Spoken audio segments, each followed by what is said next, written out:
The interesting thing about Artemis, she is, of course, she's of course quite a tough goddess to work with. But look, you didn't choose easy, did you?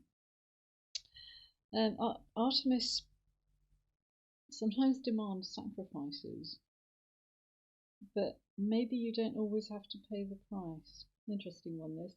Agamemnon, as he was sailing off to Troy, at the beginning of the Trojan War, had offended Artemis by killing one of her own sacred deer. So she took the wind out of his sails. I would so love to be able to do that.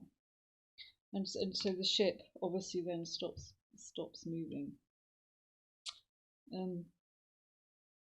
Artemis demanded from King Agamemnon. I love this. She's a goddess, and she demands things from a king.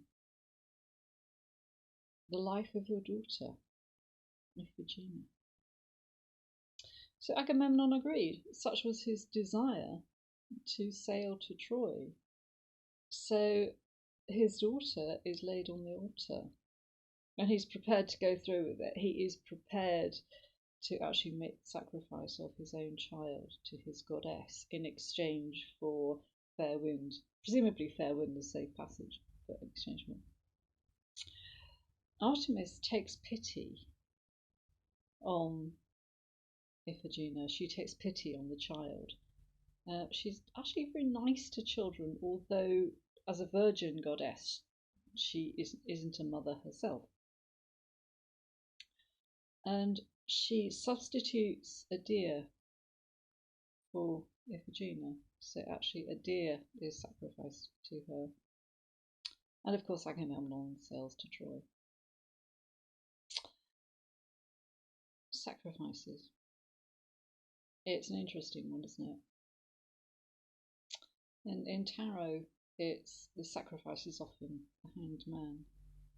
But what are you prepared to sacrifice? Nowadays, not normally a life. Fortunately, in practice, we don't actually go. We don't use a ritual knife to actually kill anything, and of course, many of us are vegetarian. But what do you give to? What do you give to your goddess? What do you give to the earth?